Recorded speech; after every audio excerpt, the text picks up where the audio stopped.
All right, guys, what's going on? Welcome back to the Everything College Football Podcast. Today I'll be doing a preview and prediction for our Week 2 game between Illinois and Duke going down to Wallace Wade Stadium in Durham on Saturday. Illinois 2.5-point favorites, 49.5 is the total, 12 p.m. Eastern Time on ESPN. Getting things started with the Illinois offense going up against that Duke defense. This is an Illinois offense. They looked pretty good in their debut against Western Illinois, obviously playing the weaker FCS opponent. They ended up covering the spread by like half a point, so that was pretty nice for them if you had that side. Illinois, though, this is a team that showcased good balance. Really starts with a nice run game led by, finally it seems like a healthy backfield. Aiden Lowry had 101 yards and 2 scores. Caden Fiegan, he's a bigger back with some nice speed. He's up to 255 pounds, but I think he does possess some nice speed. 74 yards and a score for him. So we have a nice running back duo. Illinois is probably going to want to try and run the football against Duke because I think they could certainly try to look to exploit them. Duke, they give up a $163 in their opener against Elon. Last year, the run defense was never really bad, but they certainly weren't great, giving up about 150 yards per contest. The Duke defensive line is pretty good, though. They were pretty polished the rest of the game against Elon outside of, mainly 3 drives. That's where all the yards and points came from Elon. I think it could be a potential matchup advantage, though, when it comes to running the football. Now, Duke does have those superstars, of course, up front, guys like Wesley Williams, Vincent Anthony coming off the edge. Defensive tackle Aaron Hall is a highly productive player, so I like what they have up front. They can certainly handle any challenge, but they are facing an offensive line that has 2 really good players at the tackle positions. You start with J.C. Davis at left tackle. This guy should really blossom this upcoming season at his position. Right tackle Melvin Pricely, he was really good. At center, Josh Pruitt, he's a 3-year starter now at center. Really struggled, though, in week 1. Was inconsistent at times last year. The offensive line has a lot of size, a lot of experience. I think potentially the interior could be exploited by Duke, but overall it seems like an edge when it comes to Illinois running the football. Just how efficient and effective can they do it, I think is going to be the biggest question. And I don't know if it's going to be all that sound, Duke, if they can stay in that 150 yards allowed in this game on the ground. I think they'll be all right. I think you certainly want to put yourself in position for these pass rushers to work, though. The linebackers, it's a veteran group for Duke, but they also really struggled in the opener. Specifically, Nick Morris really struggled to find his footing. He missed all of last year due to injury.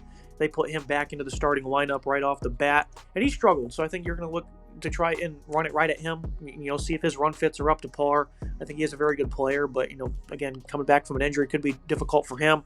Trey Freeman, he's a great player. He's going to be the leader there in the middle. Overall, it is a veteran group in that front 7. But the defensive line, they are not exactly an elite run-stopping group. The pass-rushing group is productive, and then the linebackers struggled a good bit in week 1.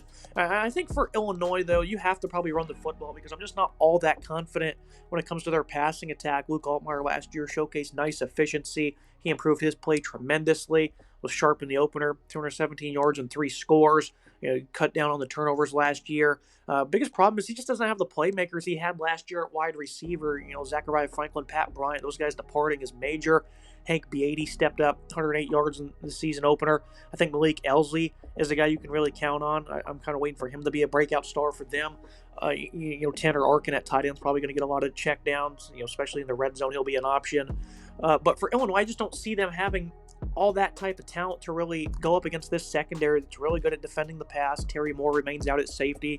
That's good for them. But for Duke, Caleb Weaver came over from Sam Houston State, and he was phenomenal in week 1.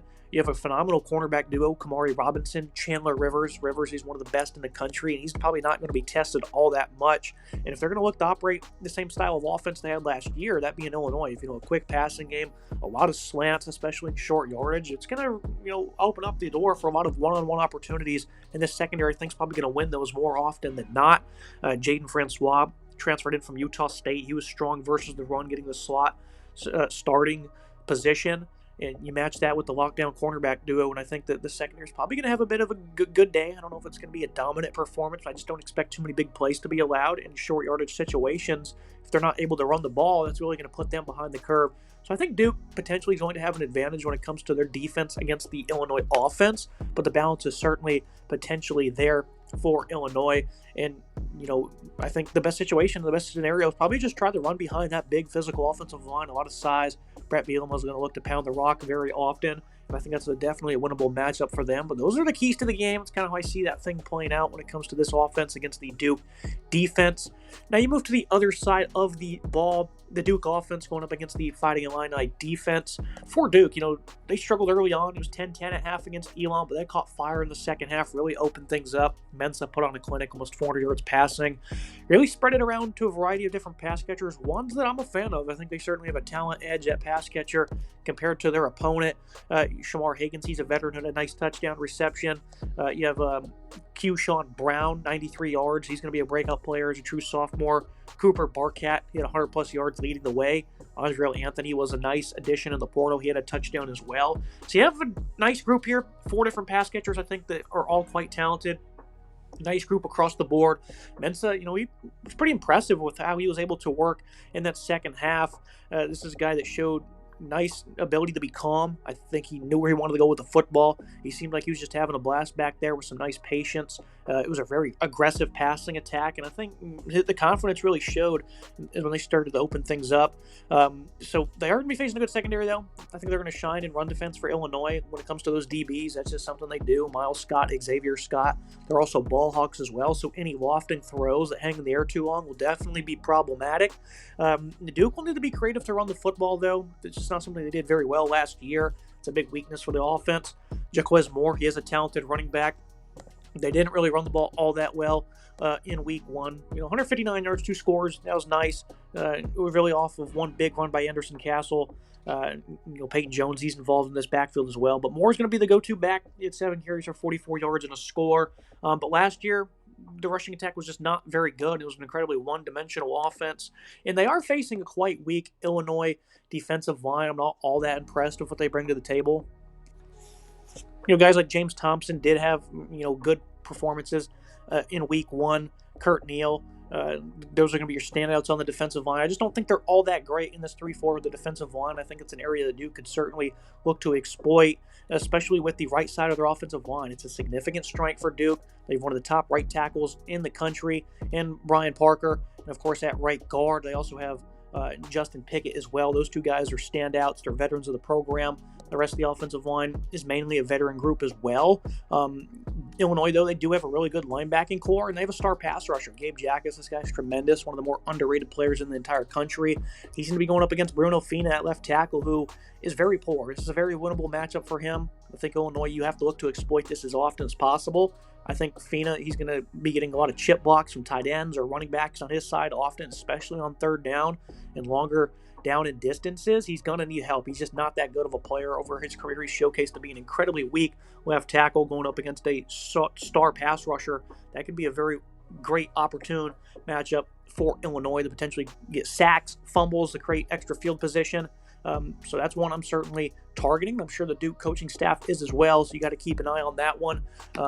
Again, back to the secondary, I do love what they have in terms of the two Scotts, Miles and Xavier. Xavier is a tremendous run defender. The corners are really good in coverage. Caleb Patterson, Torrey Cox.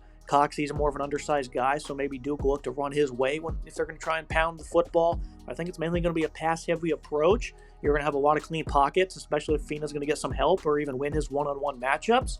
I don't want to see him one-on-one too much, but I think he'll definitely be getting some help. It's going to lead to some clean pockets for Duke, and it's going to be dropping a lot of guys in coverage, a lot of talented players.